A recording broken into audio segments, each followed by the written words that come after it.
Today I'm fishing on my own section of water. This is the water I guide on, the River Tees.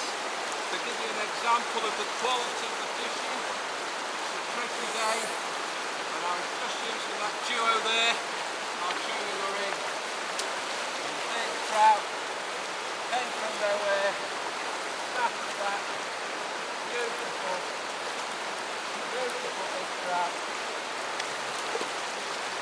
Get this in as quick as possible, show you the rig. Hopefully catch some more fish. I'll show you the standard of fish we can catch in this beautiful section of river. My home section, this is where I do my guiding, the exclusive snow hole section. First, we'll have a look at this cracking brown trout. Superb condition fish.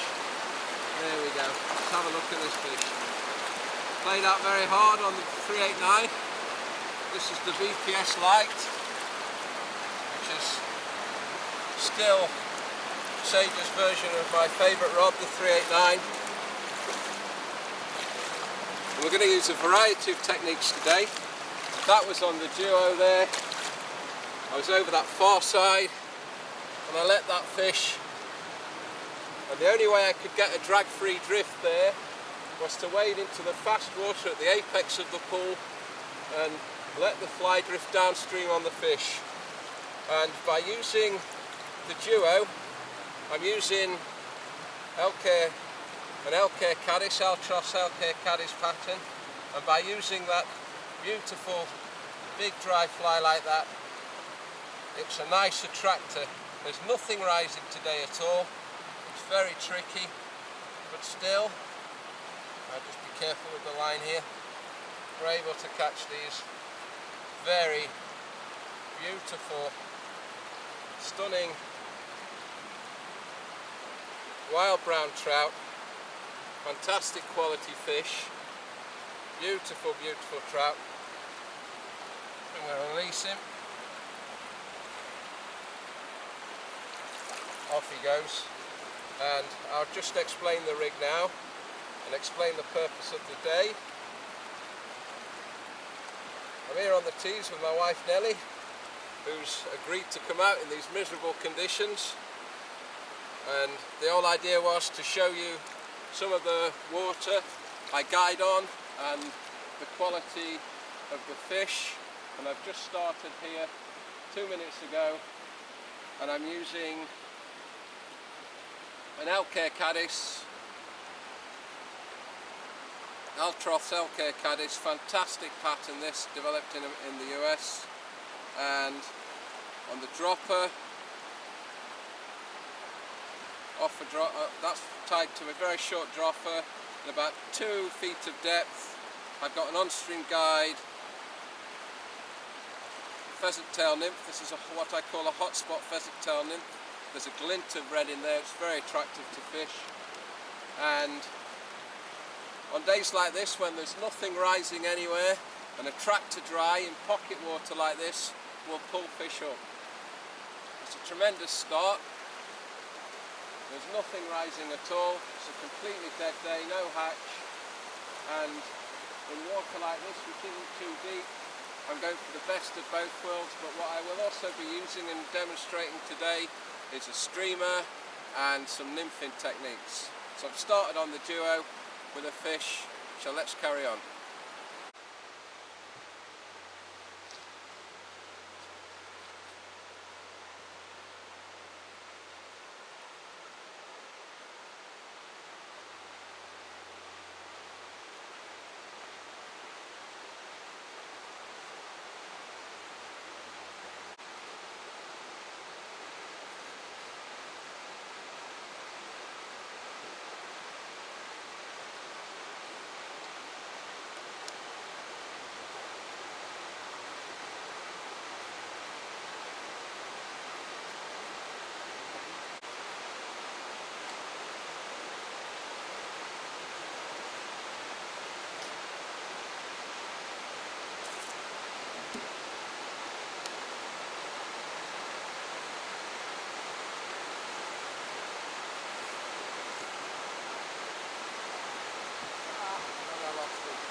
big trout, grayling there on dry fly. Started on the duo in the pool below, as you saw, had that nice big trout. And I saw a nice big fish rising here. Very stealthily, got in position. I just lost him, but there's one more rising, so I've got another chance, so I'll carry on. Well, as you just saw there, I was a bit unfortunate with that fish at long range. It's typical on days like this, there isn't really a rise, and fish like that are just picking at very small things, and the water here is very, very slow moving, so the presentation has to be very, very good for fish to take in this type of water. So I'm using relatively long tippet with the furled leader. The entire leader length's about between 15 and 18 feet. And I'm using a tiny fly, size 17 F terrestrial, because there's no specific hatch or anything on. Fish are really just picking at what's available, if there's anything available. I saw that fish rising. It was a long cast across the river, and I managed to get a good cover on him and got him to take the fly. He was a very good grayling, around about 2 pound in weight, but it came off. I could wait maybe for another half an hour for another fish to rise and try and catch another one, but that's not what today's about. I want you to see some of the river that we fish on, some of the beautiful section of the middle tees. This is the water I guide on, and so we're going to head up to some faster water just up ahead in this pool and do a little bit of nymphing.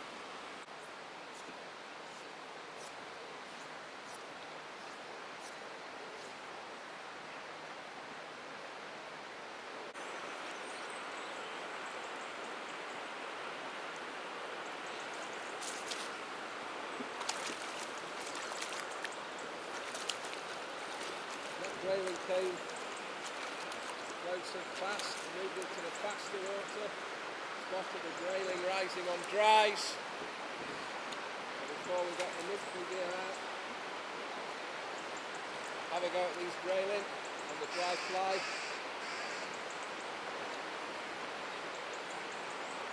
The trick with grayling is to get the fly drag free, and once you get it drag free, they're relatively simple. Just have a look at this pretty fish. Get it straight back. I've changed the fly to pale watery.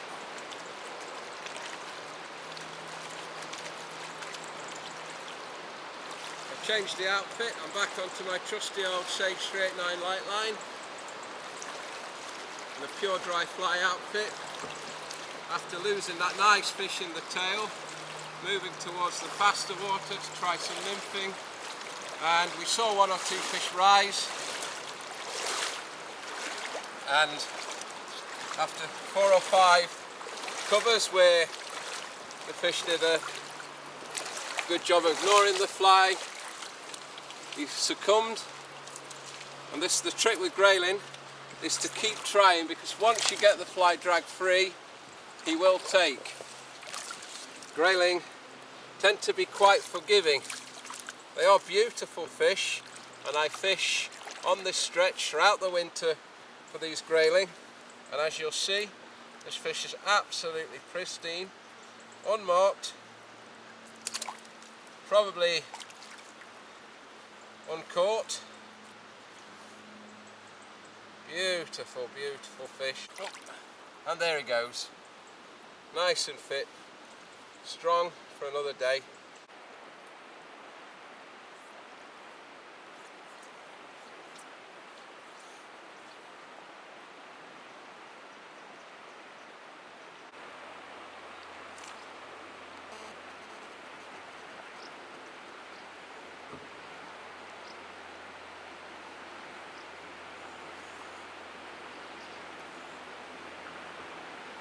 Another grayling on the same place. The thing about grayling is where there's one, there's more. Now this grayling's been playing a game with me as he's used the fly for the last 2 or 3 minutes. This time I got the fly perfect on the fish and he took it. And that's the trick with grayling. the fly must be drag free. When you get these flies drag free, you get these beautiful stunning fish. Again, pristine fish, absolutely stunning. Shows you the quality of fish on this water is absolutely tremendous. Just have a nice close look at him for the camera. Get him back. And that fish was playing a game with me 2 or 3 times. He looked at the fly and refused it. And the reason he refused it was slight drag, what we call micro drag. Something registered in the fish's brain that the fly wasn't quite behaving correctly and it ignored it. But on that cover I got the drag perfect. It's half a matter of luck rather than chance. That's the way it sometimes is in fly fishing. Now the hook's come out in its mouth, so have a look at this pretty little fish and get him straight back.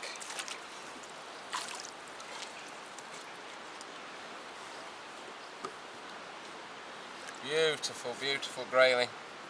Stunning fish. Absolutely stunning. And they are bars of soap, so always handle them with care. They will wriggle and squeeze, so don't hold them tight. And we'll let him go back. Beautiful, beautiful, beautiful autumnal colours. Stunning fish, pristine. And back for another day. So that's the second one on the dries in a few minutes. And now I'm going to have a go in the faster water with the nymphs. And I changed the dry fly to a pale watery. It's a high wing CDC fly and it's available on the website. And this fly is very good for grayling. It's a very good trigger fly. The only slight problem with it is its tendency to drag. If you're relatively inexperienced and you fish for grayling, flies like clink hammers are very useful because they anchor in the surface film with the hackle. That's enough for the dry fly. I'm going to see if there's anything interesting in this nice little fast water ahead of us on the nymph, and I'll explain the nymph rig right now. Well, I'm hoping you're getting a good idea of the middle tees and the water I guide on. It's beautiful water. Thus far it's been a difficult day, it's tough, there's nothing rising, no hatch, fishing's like that, but thus far we've had a nice trout on the duo. I lost a very nice grayling in the tail, and I've just had a couple of grayling just out of the run of this pool, and maybe 10-15 metres further down, and now I'm in the head of the run and I'm going to do some nymphing. So it's a change of tactics again, and I'm using a 10-foot 2-3 weight rod.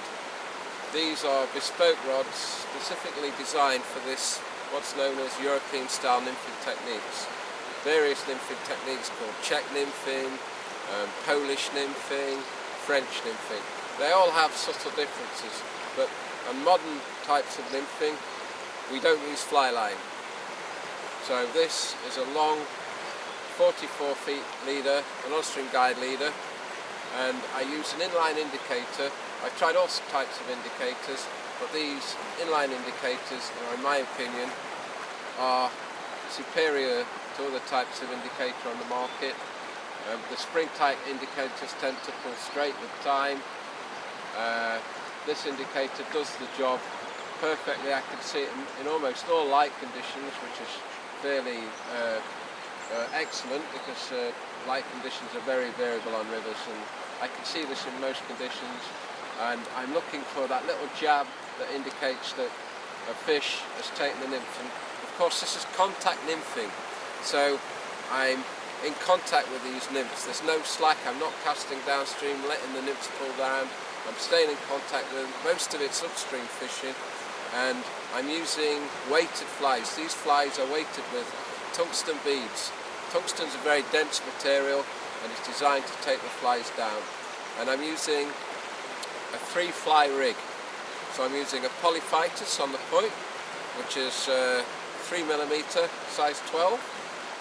Available at onstreamguide.com, by the way.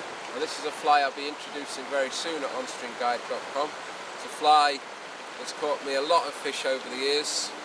It's a superb fly. It's called a flashback caddis, and that flashback is very attractive to both trout and grayling. They find it very, very appealing. And finally, another on-stream guide favourite, a fly that's caught many fish, and I know many of you have told me of the effectiveness of this particular fly, the black magic. Lots of movement in that fly and a good dark profile. It's a superb pattern. It's caught me many, many, many trout and grayling. So this is a free fly rig that I'm using in the water. Now this water is different from the water we've covered so far in that it has two features essential for nymphing. That is depth and pace. These two features are essential. It's no use doing these nymphing techniques in the tail where I hooked that grayling earlier. It's too slow there. I can't get close enough to the fish. You need this combination of depth and pace. And if you've got added features like rocks which cause added current seams, so much the better.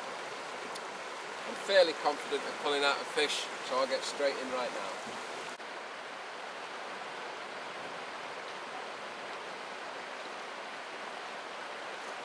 There we go, there's the fish. Not too long away. Good fish. Not sure what it is yet, whether it's a trout or a grayling.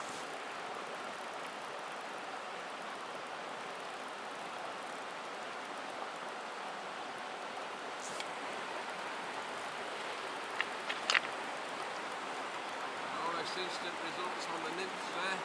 Looks like a big grayling and it's wrapped round.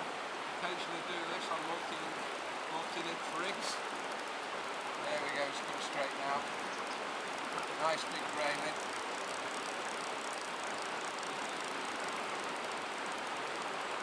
And I'll be fishing throughout the coming months for grayling into the winter. If you're interested in catching these beautiful grayling, and this is a nice fish, nice big fish.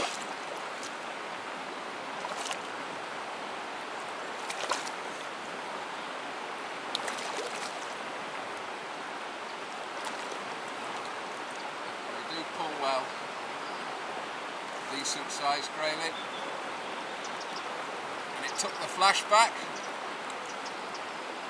There we go, we'll have a look at this pretty fish. Barber's hooks, of course. It took that flashback nymph that I just showed you.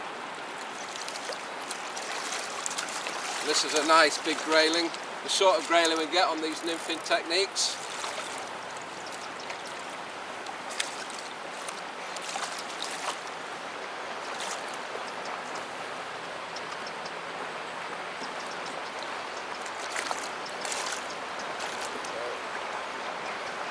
Beautiful, beautiful sized grayling, much larger than the ones that were rising further down the pool on dry flies. By going deep, and as I say, they are bars of soap, so handle them with care. Beautiful, beautiful, stunning fish. Whoops, and there he goes. No waiting to say goodbye.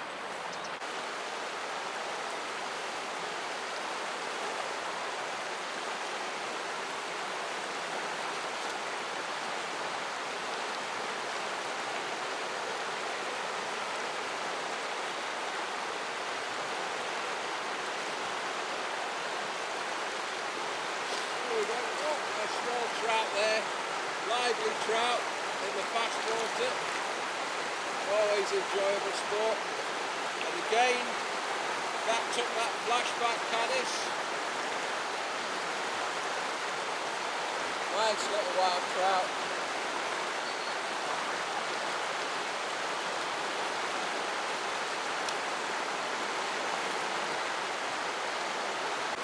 So that was the result of 10 minutes nymphing, a nice grayling and a trout, and I could spend much longer and cover the water more thoroughly, but I want to move on to show you some other bits of water and to try more techniques.